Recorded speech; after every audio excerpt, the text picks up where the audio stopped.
Okay, everybody, welcome to Unhinged Magi. I'm just doing a impromptu little live stream here. I got some crazy things that are going on at the moment.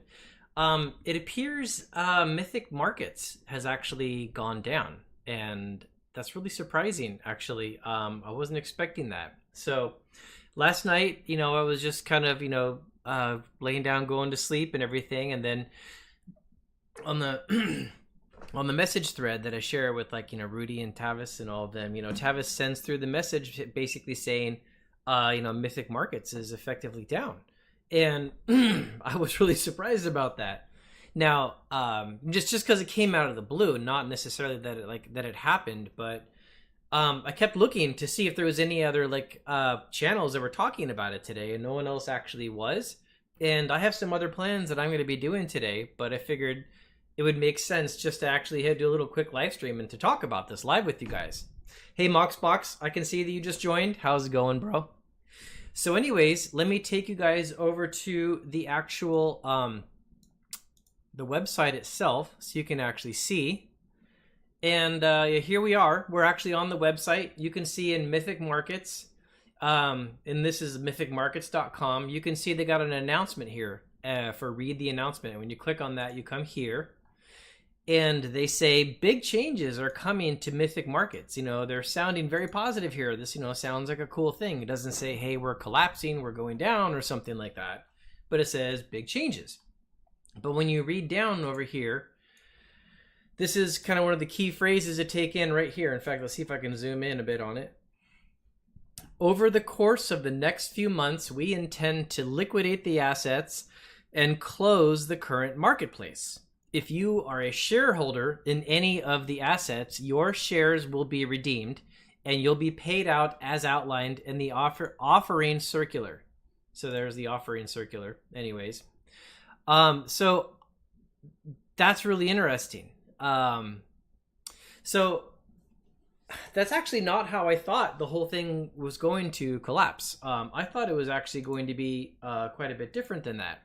What I actually expected to happen was something more along the lines of some level of Ponzi scheme. Now, I don't know the owner of Mythic Markets. I have absolutely no connection to that person whatsoever. So I've never met them, spoken to them, or anything. But I actually thought this was going to be more like a Ponzi, where it was going to be like a bunch of people running in, and then maybe that person going away and leaving them all high and dry.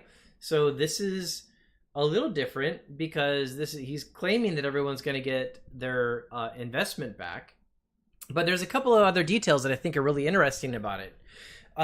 So I looked into this a little bit earlier today, and what I was able to find out is the whole promise that Mythic Markets effectively had, is, as I understand it, was that you if you can't own something like an Alpha Black Lotus or like a really rare comic or something like that, then the idea is that you actually take some of your money and you buy a share in one of those through Mythic Markets, because Mythic Markets will go buy that asset and then they'll sell shares of ownership to some extent for it. And then once you have shares of ownership of that thing, then what you could do is you could go to some form of free market and you could trade and sell the shares that you have in that asset. So an example would be, let's say there was an asset that was $100,000, and say they sold 100 shares. So every share would be like $1,000. And so if it was 100,000 when Mythic Markets bought the asset, then you have to give them $1,000 to have your one share. Then say that asset goes up to $200,000. Well, now the intrinsic value of your share has now effectively doubled. I think that was kind of the idea. Of course, those numbers aren't exact numbers. I think they did much smaller price per share. It was something like, between like 30 to 50 bucks for a share or something like that. But I think that was the concept. And there was always this promise out there that if you actually had shares in Mythic Markets, there was eventually going to be a thing where you could actually buy and sell shares with other people, within some form of stock market kind of platform. And so I think the people that own these shares have been waiting for a while to actually get that platform. Well, to my understanding, and this is why I'm being very I don't know for sure about this. To my understanding, that platform just opened in May, just recently. and there was going to be like one day a year when people could actually trade their shares on the platform. And oh no, sorry, it might have been April. So there was like one or two times, like 1 or 2 months where people actually got to share that asset and trade it on their little market. And now all of a sudden it's being shut down. So I don't know any of the reasons for it. I actually figured if I started a live stream and just start chatting about it, maybe one of you actually might know a little bit more about it, or maybe one of you will actually have money in it and you could actually give me a little bit more detail. But those are the pieces that I know. And then all that we know about people getting money back is what we're actually seeing on the website that's actually talking about it. So I see It's a Zombie Things Gaming called in and said, I remember when this first came out, but Channel Fireball ads, I looked into it. It seemed so skeptical. I can't believe CFB promoted this. And so Jam Bobby says, no idea, but this struck me as a terrible idea. And here's Paul Mueller. How's it going, buddy? Says, just popping in to say hi, ETME. So yeah, so Rudy actually did a video of this also. In fact, I can show you guys over here Rudy's video. Rudy actually did a video breaking down Mythic Markets, and he kind of went through the filing. What do you call it? The CFTC filing, or the legal document, and he highlighted individual pieces because, as you guys know, Rudy actually is a stock trader, and he actually does know about this stuff. So he had a very informative video where he broke it down. And then Open Boosters actually had a video also, and he was talking about the things that he didn't like about it, and he did that somewhere about like a year ago on his channel. And so those were definitely a couple really informative videos that they released on the whole thing.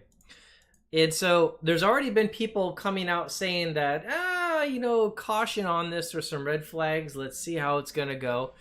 And the last time I checked on it, it seemed like there wasn't actually enough people that had bought into some of the assets to make them like fully funded.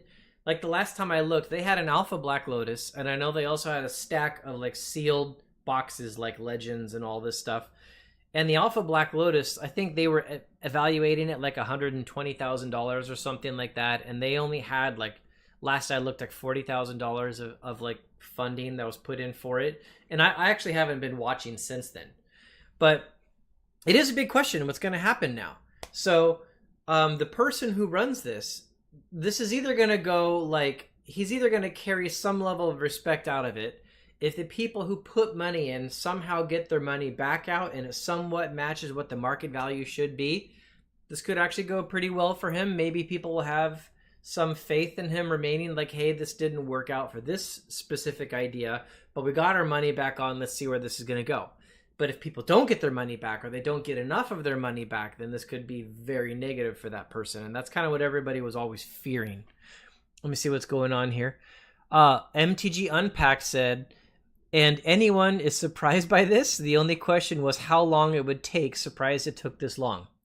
James Brighter says, Unhinged Magi live. Happy Friday, everybody. How's it going? Adam McDonald said, Rudy's video convinced me that this was doomed. Yes, Adam, I was right there in the same boat. Absolutely. I was already kind of skeptical, but then when Rudy came out and he was talking about the actual legal details, and he was talking about how you actually don't own ownership of the asset, you own like ownership of a share of stock, but that doesn't directly mean the asset. There was like all these like levels of indirection. That's where I was like, done, check. I'm done. Something does seem right there. Pander says he's not surprised. And Grim Investor says, I am buying McEwen mining stocks, mucks. Okay, Grim Investor might be a spammer. Who knows? There have been a lot of people, such as Rudy and many other YouTubers, that say the trade commissions could get involved in this trade in certain perimeters they run under. Yeah, there was a lot of people that had very negative, skeptical viewpoints, including me, on the whole thing. I definitely never supported it. I spoke against it, but figured, what the heck, let's see where it's going to go. But I never put any money into it at all. And I definitely didn't recommend that anybody put any money into it either. And Average Josh MTG says, is this the thing where people were buying pieces of cards? Kind of. What this was, Average Josh, is you buy a little bit of ownership of the card. So effectively, Mythic Markets goes out and buys collectible assets like comic books, magic cards, various things, and then they sell shares of ownership on that collectible. Notice the air quotes here, because you're not actually going to own the asset. You actually own shares of stock in that company that represent that asset. But the idea is that your shares, as that asset goes up or down in price, your shares should go up or down in price with it. And then you should be able to buy and sell your shares with other people. So that Alpha Black Lotus they were evaluating for like $120,000 at the time. If it was like a really high grade, I think it was like a BGS 9 or something like that, which is pretty good. So for sure it's worth more than what they bought it for at the time. But the idea would be that your share of stock would go up relative to also that asset that's underlying. But there's all these problems with it that people were calling out. Like, if you actually needed to invest, you should just actually go buy the asset, because then you're not trusting a third party and you actually own it and stuff like that. So there was a lot of points brought up that people were very curious about. Isn't he millions in the hole on this one? Jam Bobby B said, I don't know. Actually, I don't have any financial details. I'm curious to find out also. The point of this live stream is I just wanted to get the news out, because like no one else seemed to have been talking about it yet. So hi everyone, so good to have a live stream. Alberto, how's it going, bro? You always have such good positive comments.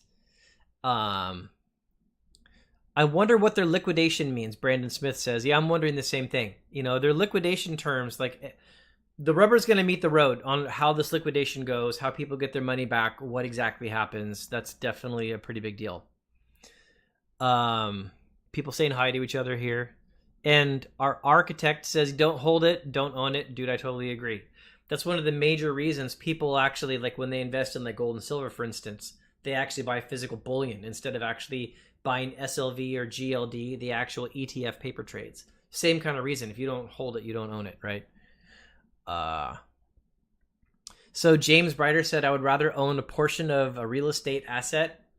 Yeah, me too. Or actually own the collectible as well. Like for me, like let's say I was going to put $1,000 into Mythic Markets, and I would think it would have been a better idea to buy $1,000 worth of revised dual lands possibly than buy $1,000 worth of like stock, trusting a third party and all these other things that are like I don't really know how it's going to go.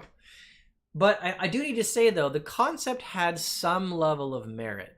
I did like the idea of giving the small guy a way to get involved in like bigger trades, kind of like Robinhood does.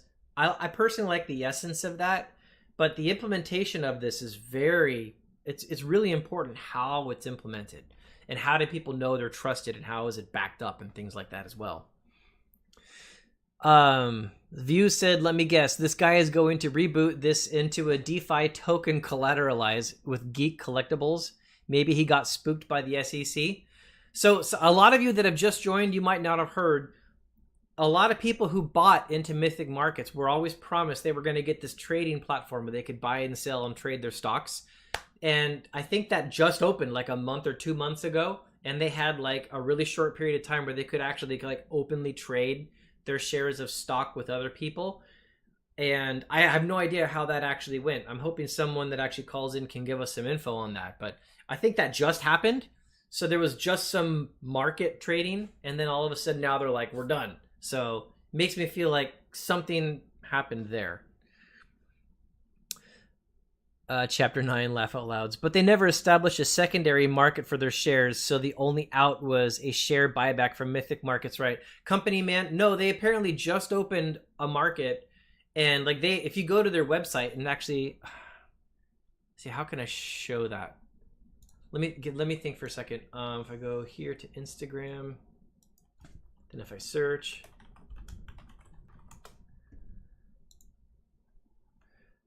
Okay. Let's show you guys this. So back over here, I'm on Instagram. So I do have an Instagram account, but I don't actually check it anymore because, yeah, I can't have it on my phone. Anyways, here on their Instagram account, they had this post here that said, we're thrilled to announce that first trading day opens Tuesday, April 20th. And this is the big thing I was talking about, where they're going to have a trading day. So Tuesday from 9:30 a.m. to 4 p.m. EST, they were actually going to have open trading on their actual platform, and that was going to be like a big deal. Notice also here, you got the Mythic Markets website, and then you got this post here. I'll show people how I got to this. So here in the main Mythic Markets website, when you right-click, read the announcement, and go to open new page, they say big change is coming. And then right down here, they're like, yeah, we're going to liquidate. That's what that text there is basically saying. So anyways, in their Instagram account, you can see that they actually had a post saying that they were going to open up that market. But then I didn't see anything saying how it actually went. And that was April 20th, just a little bit ago. And now all of a sudden they're cutting it off. So something happened. I don't have that information, what it is, which is kind of why I'm doing a live stream now. I'm like, what happened? Does anyone have any news about this? Okay, this was awful from the jump. Average Josh, I agree. I think he borrowed a couple of million to set up the system. Okay, see, that was dangerous. Jam Bobby said that the owner of Mythic Markets might have borrowed. If I was him, I definitely wouldn't have borrowed, because anytime you borrow money, then you owe it back plus interest, and if whatever it is isn't working, that interest can really chew you up. And borrowing a couple $1 million, you're going to be paying some decent interest, and you're not going to get a really favorable loan like a mortgage or something. This is going to be like a business loan, so your interest rate is going to be much higher than what a mortgage would be, right? So if he did borrow money to get this started in a couple million, that puts him in a really tight pinch. I wouldn't have done that. So Mythic Dragon says, seems hard to sell when crypto is down. Yeah, that crypto might have actually had an impact on it, because crypto coming down has definitely affected the whole Magic market and other markets as well. So Tristan said, I feel like this was a scam from the get-go, just seeing who would bite. Yeah, maybe. I guess whether or not it's a scam is going to be seen. In the next couple weeks, we're probably going to get a good sense if this actually was a scam or if it wasn't a scam. Because people are either going to get their money back or they won't, right? Merely the Pawn said, liquidating the dip in MTG seems like some pretty poor timing. Yeah, I agree. But then again, Merely the Pawn, remember, the only assets he had wasn't just Magic. Mythic Markets was also invested in a really early copy of a Metroid Nintendo game. I think Cabbage Patch Kids, comics, other things as well. It wasn't just Magic. But I have no idea how those other markets are actually doing. Those could be good or they could be bad. Didn't Dan Chang? Yeah, I think Daniel Chang is... I just remember seeing a video a while ago where I think he actually bought some sealed boxes of early sets, Mythic Markets shares. But, I don't have any connection with Daniel Chang anymore. We don't talk or anything. We're disconnected from each other's lives, so I don't know. But I remember seeing a video a while ago where he did buy some, so hopefully he's doing okay with that. Brandon said, they opened a trading 420. What were they thinking? Dude, we didn't think we would get this far. Yeah, I don't know, maybe it was something like that. Seems like everything is down. Oh,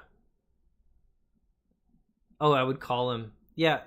You go for it if you want, Tristan. But anyways, I wasn't planning on keeping this live stream open very long. I see we're doing very good. We have 82 people that are logged in at the moment, and we're getting good chat here. But I actually had a plan with the wife. We were going to go out and do something fun for the weekend. So I wasn't going to keep this going for very long, but nobody was talking about this. So I was like, this news needs to get out. People need to talk about this a little bit. So, because something's going on here, but I didn't have a lot of data to share with you guys other than the things I already shared. So I didn't want to make a video and have everybody be like, hey, Edwin, you didn't know anything about it. I'm just breaking news. Let's do a quick live stream and see if anyone knows any more than I do about it. So anyways, thanks everybody for joining the live stream. If you guys haven't subscribed to the channel yet, please actually consider subscribing. We are putting a lot of effort into this. I'd love to get some subscriptions in there and keep growing the channel. And I'll talk to Dan about maybe doing another live stream of gameplay Sunday this weekend. So we'll have to see. But anyways, I hope all you guys have a great day. Bye.